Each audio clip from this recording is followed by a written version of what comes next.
we're a community, but we're not an echo chamber. And that's very much what the reason we do what we do. And as I was driving up with Carol Larson this afternoon, we were lamenting the fact that we've become so polarized as a society that we may be forfeiting our ability to solve large problems together. That's what we would like to combat. And the three people that we are honoring today are people who get stuff done, have great values, and never get caught in a polarizing situation. The one thing that we all have as Americans is this great advantage of being in a country that has a model of self-governance that's all about, that has a role, an equally important role for the public sector, the private sector, and the citizen sector or charitable sector. And so that is why we're so hopeful about our future, and why it's great pleasure for us to be honoring people from all three. We're going to start right now with HR McMaster. We all know of him as a military leader. He rose to the rank of Lieutenant General, served for 34 years, served in Iraq, served in Afghanistan. We also know him as a military historian. He wrote the seminal work on military decision-making and decision-making in the face of war on Vietnam called Dereliction of Duty. And so if you haven't read it, it's an extraordinary work. I should note that he wrote it, or wrote the first draft of it, as his PhD thesis at Chapel Hill, University of North Carolina at Chapel Hill. And then finally, you know him as the National Security Advisor to President Trump. And I would note that he was just about the only person in the White House who isn't quoted in Bob Woodward's book, Fear. And for that, I admire him greatly as well. So, General McMaster, please join me on stage.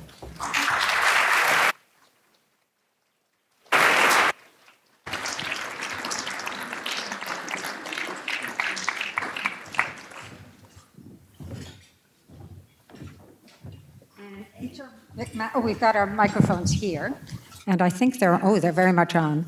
And Katie McMaster is here as well, HR's wife. So I'm actually going to start by asking you, at what point in your life did you know you wanted to serve, and that you wanted to serve in this way? Well, Jane, thanks. Thanks for this great honor. Thanks for being with all of you. And what a special privilege it is to be here, Jane, as you end your time as the leader of this amazing organization. So thank you for the privilege of being with you first. Thanks. Well, I mean, I always wanted to serve in our Army since I was, 3 years old, maybe. You know, when is your first memory? It was then, I think.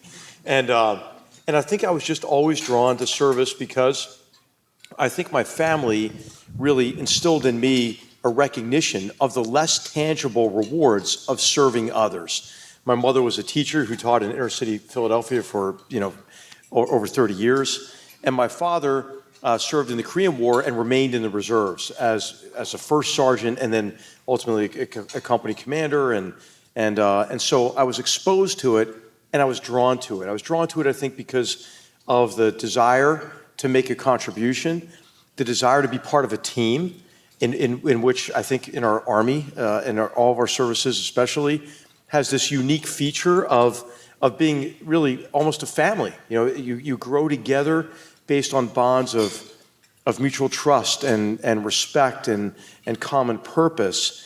And it's a team in which the man or woman next to you is willing to give everything, including their own lives for you. And so I just felt at home in our Army. Katie knows, when I retired, she gave a killer impromptu, not impromptu, I guess, but a talk I didn't know she was going to give at the party.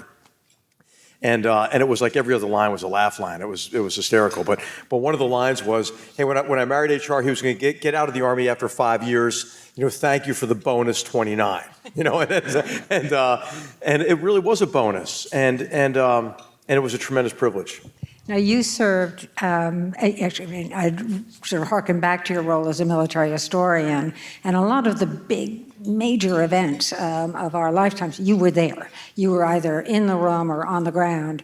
Talk to us a little bit about the lessons of Desert Storm, of the first Iraq War, and the second, and how they differed. Well, okay, I guess Well, I mean, I did have the privilege of being really, at the front line when some of these historical events happened. In fact, our cavalry troop was patrolling the East-West German border in 1989 when East Germany lifted travel restrictions to the West. And so we went from staring down East German border guards to our soldiers being swarmed by East Germans with bouquets of flowers and bottles of wine. And so just to see that, what in retrospect was clearly an artificial division during the Cold War, evaporate. And then I remember soon after that, Katie and I were in an argument about something. I'm sure it was my fault. And she said, "You're just mad because you don't have an enemy anymore." And in terms of the Soviet Union, as the Soviet Union was collapsing. But really, a year later, we were in a major training exercise, and Saddam Hussein invaded Iraq less than a year later, in August, I think, of 1990, right? And invaded Kuwait. And I gathered our troop together, and I said, hey, we have to make the most out of this training exercise because the next operations order I give you is likely to be in the sands of Saudi Arabia. And of course they all thought I was crazy, but I really just had a feeling we were going to go to that fight. And so I think what I learned from that is that we have to maintain a high degree of readiness because you don't know what the next war is going to be, right? It's really unpredictable. And then also I reflect back now on the assumptions that really came out of those two events, right? The end of the Cold War, the collapse of the Soviet Union being one set of events, and then the lopsided victory over the sixth largest army in the world during the Gulf War. And I think we drew the wrong lessons from those experiences. And I think we made a number of assumptions about the nature of the world that really put us at a disadvantage in the early years of this century. And one of those assumptions was that, hey, great power competition is a relic of the past. And a corollary to that is that there's an arc of history that has guaranteed the primacy of our free and open societies over closed authoritarian systems. I think another wrong lesson is that really the United States could guarantee its security by just maintaining its technological military prowess and advantages. And that really what the Gulf War had done is ushered in a whole new era of warfare. Future wars were going to be fundamentally different from those that had gone before it. They were going to be fast, cheap, efficient, waged at standoff range. And I think this overconfidence that bridged, I think, into hubris in the 1990s, hey, it was a setup. It was a setup, I think, for many of the difficulties that we encountered in the early 2000s. And so we always debate, okay, hey, should we have invaded Iraq, right? And I think it's the wrong question. We should debate who the heck thought it would be easy and why did they think it would be easy? And we neglected, I think, important continuities in the character of armed conflict, nature of armed conflict, and of foreign policy. And that, for example, that wars are waged to achieve sustainable political outcomes. And so it was the lack of preparation for consolidating military gains to get to those political outcomes in both Afghanistan and Iraq that very much complicated and lengthened those efforts. But then I think what happened is in these experiences of the early 2000s, of course, the tremendous shock of the mass murder attacks on our nation on September 11th, 2001, but then the unanticipated length and difficulties of the wars in Afghanistan and Iraq, and then the 2008 financial crisis. I think what happened is the pendulum swung. If you're thinking about the emotional impetus behind foreign policy, from overconfidence to over-pessimism, maybe even sort of a defeatist mentality to a certain extent.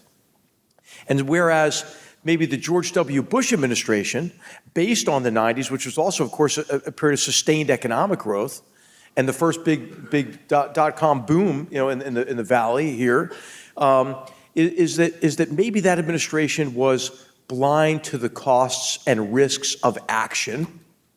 I think you could make the argument that under the Obama administration, that a lot of their decisions revealed, I think, them really being or underappreciating the costs of inaction. and not understanding really that our disengagement from these complex problem sets overseas is not an unmitigated good. I think what both have in common is what I call strategic narcissism, which this great organization is a counter to, which is a tendency to define the world only in relation to us and how we would like it to be. At its base, it's wishful thinking, but it really is, as narcissism is, it demonstrates a lack of empathy and an ability to understand what drives the emotions, the cultural biases, the aspirations that drive and constrain the other. Hey, guess what? Others have a say in the future course of events. And so I think what we need now is maybe something in between that, something in between over-optimism and this pessimism and disengagement. And of course, in the case of Desert Storm, that decision-making was based on an agreed-upon norm, and that's state sovereignty and the notion of pushing back. You mentioned the Obama administration in many ways being, operating in reaction to that overconfidence, and maybe there's an underconfidence that followed. Say what you feel about, what you think about his decision to try to get out of Iraq much sooner than some would feel, his ambivalence about the surge, but also his approach to Syria, in many ways an equally hard problem. Well, I think the Obama administration's policies were defined almost mainly by his personal opposition to the war in Iraq. Mm-hmm. And as a result, I believe that he saw our disengagement from Iraq as an unmitigated good. And I think that there are a number of pieces you could read or take a look at. You could look at the Jeff Goldberg interview with President Obama in The Atlantic. You can look at the New York Times magazine profile of Ben Rhodes. You could read Steve Simon's Foreign Affairs piece from around that time, really extolling our courageous withdrawal from the Middle East, precisely at the time when half of the Syrian population was dead, wounded, or displaced. And so I think this was an extraordinary cognitive dissonance within that administration that continued to see our disengagement as an unmitigated good. And I would just say as a case, and of course, this is with all due respect to everybody, and I think I'm kind of a nonpartisan person. I've never voted in my life. I believed as a military officer, there's no need for you to be affiliated with a political party. But remember when Vice President Biden went to Iraq in 2011, I think, and he called President Obama and he said, "Thank you for letting me end this goddamn war." So think about what underlies that statement is really the assumption that our disengagement ends the war. Well, actually, we were engaged with enemies who can execute agency over the future. And it was not only our military, but also our diplomatic disengagement from Iraq, I think, that helped set the conditions for the return of large-scale sectarian violence. I remember walking through the embassy in Iraq around this time on a visit, and I said to one of our diplomats, I said, hey, how can we let the Iranians steal this election of the prime minister? Because what happened is Ayatollah Alawi got the majority or the plurality of the votes. And then the Iranians got the head of the Supreme Court to say, hey, it's not the party that gets the most votes that gets to form a government first. It's the party that's already in power, which was Maliki. And we let it happen. And the diplomat said to me, we said, well, that's the Iraqis' problem now. And so we talk a lot about the troop disengagement, but it was also our diplomatic disengagement from what was a very important competition that would, in combination with the growing civil war in Syria, lead to a humanitarian and political catastrophe, not only in Iraq, but across the region and beyond and into Europe. Of course, now you've got Yemen next door. Yes. I should note that HR co-wrote the assessment of kind of the day after the effort to rebuild after military action was over in Iraq, and so you've dealt with this in great depth. You're a strategist. Part of your role on the National Security Council was to lead the process of setting our national security strategy, and so I'm going to run through various parts of the world that pop out in that strategy. One is Russia. You were very clear in noting that Russia and China were real competitors of ours. In the case of Russia, it's dealing from a relatively weak hand, right? A bad economy, not a great military. Tell me how we should proceed in that relationship. And let me just say as an aside, I think all of us have been looking at the U.S.-Russia relationship through the prism of the Mueller report, right? Yeah. However, there are real strategic reasons for having a business-like relationship. We need them for North Korea, we need them for Iran, we need them for Venezuela. So say something about how you think we ought to go about our relationship with Russia. Right. Well, there's a very strong desire across the recent administrations, not just this one, to have a better relationship with Russia. And of course, this goes back to President Clinton's relationship with Boris Yeltsin. It goes back to President Bush, remember, when he first met Putin and he looked into his soul and got a really good feeling about that. And we can talk more about the story that Putin told him at the time, which was, he was a KGB operator. He's one of the best liars and manipulators in the world, right? And so he wore a cross that he had dangling, during his conversation with President Bush, right? And President Bush asked about it, of course, and he had his story ready. He said, well, when I was a child, our house burnt down, and this was the only thing that really survived the fire, is this cross. And my mother gave it to me and I wear it every day. It was a complete lie. It was complete fabrication. And then remember, you have President Obama wants a better relationship with Putin, and he actually kind of coerces, Secretary Clinton to bring the reset button to Geneva with that guy Lavrov, and that didn't work. And then you remember the whispered open mic thing with President Obama. Hey, after the election to Medvedev, hey, we'll have some more flexibility. And then you have President Trump, right, who says, wow, having good relations with Russia, that's be a good thing, not a bad thing, he says all the time, right? And so, of course, this is a desire to have a better relationship with Russia. I just think it's not going to happen. Okay, it's not going to happen under Putin. So if you think about who Putin is, this is what I think we skip. We skip the step of trying to understand what are the emotions, cultural biases, historical memories that drive the other. And so we tend to think, just like, business people or realists, whatever, let's map our interests. And I mean, that's a useful exercise, but it doesn't go far enough. If you look at Putin's speech that he gave at the turn of the new millennium, as he took over at the top of this protection network that he runs inside of Russia, he said that he wanted to return to Russia to return to national greatness. That is what he is obsessed with.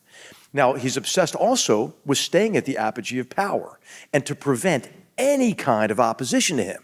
Well, what does he have to do that? He has to make good on the narrative of the return of Russia to national greatness. So it's been said, and I agree with it, they play a weak hand exceptionally well. It helps when you're unscrupulous. You can do more things actively. But I think what we've seen Russia do is engage in what Jakob Griegel and Wes Mitchell in their book Unquiet Frontier call probing, a strategic behavior of probing at the far reaches of American power, and they're going to keep going until they meet resistance. They're doing it with a very sophisticated campaign of political subversion that combines cyber-enabled information warfare to undermine our confidence in the West. Europe was the testing ground for this. And then they brought it to our shores a few years ago, and became even more active, in the United States. But they use also other tools, offensive cyber capabilities. The wake-up call should have been the denial of service attacks against Estonia in 2007. The wake-up call right after that should have been the invasion of Georgia in 2008. What did we do? Nothing, really.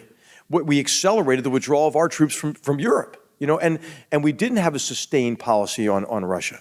So what we tried to put in place when I was there, and this is a strategy that's being curated and you're seeing it happen, is that we really need a strategy that confronts Russia's destabilizing behavior, that deters further Russian aggression in this so-called hybrid or gray zone warfare. We can talk more about how to do this if you want.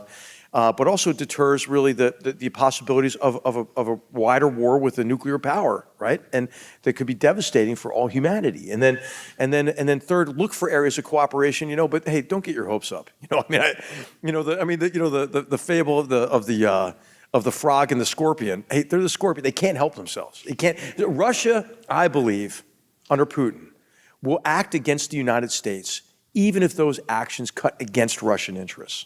And I can give you examples of that if you want, but. So we're almost out of time, so I'm going to just shoot real quick questions at you for real quick answers. China.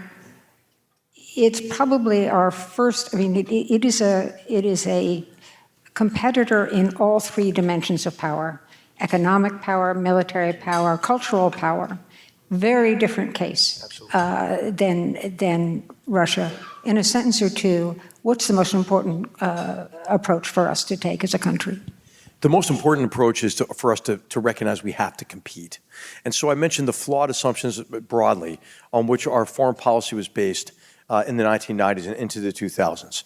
On the Chinese corollary of that was that China, who was, before 1991, was viewed mainly in context of the Cold War with Russia, right? And triangular diplomacy, have a better relationship both with Russia and China than they have with each other.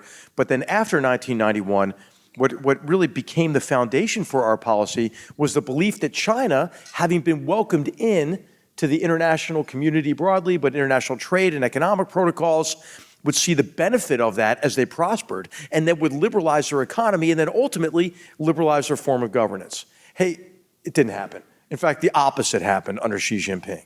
And so we have to recognize that we need a new set of assumptions on China. We have to recognize what their goals are. China, again, think about what is driving them. What is driving Xi Jinping and the Chinese Communist Party leadership is their desire to extend and tighten their exclusive grip on power internally.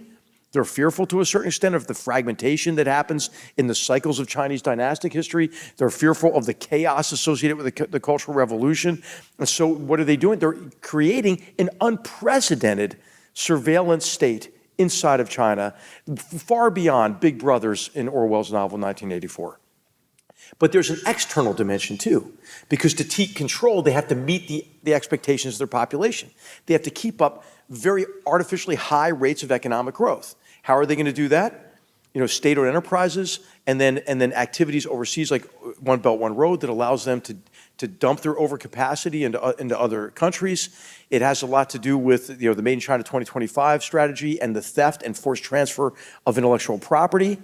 But it's all connected with China. It's their economic policy tied to their security policy, and the economic growth is fueling an unprecedented military buildup and a much more aggressive foreign policy that is meant to satisfy the population with a narrative of national rejuvenation, right? To see China, in Xi Jinping's words last October, or October 2017, of taking center stage, right? So I think that we have to recognize the need to compete with China. That's, I think, what you see happening now.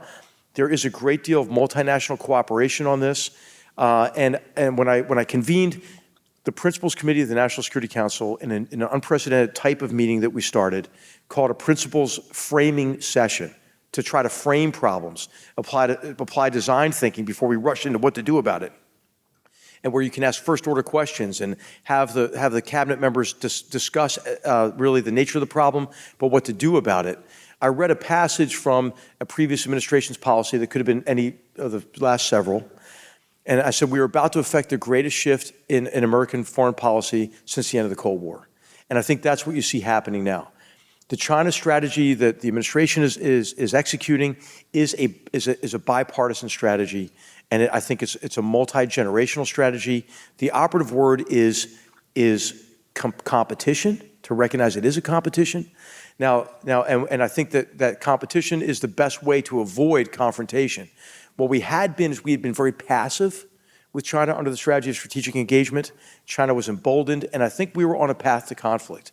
Hopefully we're not on now, but I think that these adjustments that are being made now in trade and economic relations, I think others have to join us. They are joining us, I think, by and large. And there needs to be a major adjustment, I think, economically I think we're moving to two different economic spheres. The only people who can change that are the people at the top of the Chinese Communist Party, because I don't think we can any longer allow China to benefit, right, to benefit from the rules-based international order while they violate those rules and undermine that order and try to replace it with a new order that's sympathetic to Chinese interests and really China's effort to reestablish the tributary system in which China is at the center and countries around China have a servile relationship with that central power. Now, I had so much more I wanted to ask you about. Iran, Yemen, Venezuela, these are all issues you worked on, and they're all really hard issues. So I think the solution to our timing problem is Michael Krasny is here from Forum. I think you should go on Michael's show, Forum, and if he doesn't ask you about those things, his callers will. So I'm going to give you just one more question, and that is, you've just seen these students. You've spent a lot of your life. You've got daughters. You've got kids of your own who are remarkable women, and you've spent all this time working with training, educating young soldiers. Do you have any particular advice for the kids you just saw up on this stage? Well, I would just say, first of all, this is kind of preaching to the choir, because all of you who are here, Jocelyn and all the rest of you have been honored, are doing what we hope all of our young Americans will do, which is to be intellectually curious, to try to learn as much as you can about our world, to be committed to service, because you're already aware of those less tangible rewards that come with service. And I would just say that to go back to what Jane mentioned in her introduction here, is that we are at a period of time at which it seems that Americans are becoming polarized.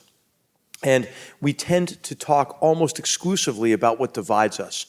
I think if in your studies, you could also maybe pursue what we have in common, especially our common commitment to democratic principles and institutions and processes, who we are as Americans, recognizing that this experiment in our American democracy, in our republic, was always going to be imperfect, right? And our founders knew that, right? And so we didn't resolve the greatest contradiction in our Constitution until 100 years later during the Civil War. And we didn't really achieve, you would say, maybe real equal rights for all citizens, regardless of race, especially until the Civil Rights Movement in the 1960s. And we still have more work to do. But I think we ought to be proud, right? So we have an element of our foreign policy and being able to advance and protect our interests that has to do with our competence, right? The ability to compete, which I mentioned. But, I think national pride is in many ways equivalent to self-respect in an individual. And if we don't have our own self-respect, how can we be effective at advancing and protecting really our democratic principles and values? So I would just say, be proud of what our nation is, and then also in an effort to reverse the polarization. Whenever we talk about something that divides us, let's give equal time at least to what we have in common. So thank you so much. I want to thank you.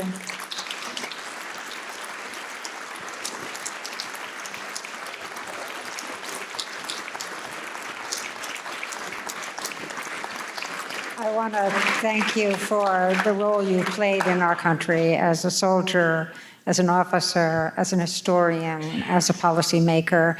But I also want to thank Katie, because anyone who's been anywhere near the life of military service knows that the spouse is as fully engaged, and great demands are put on that spouse, and you really lucked out or chose really well. Okay, please enjoy your dinner. Thank you. Jane, thank you so much.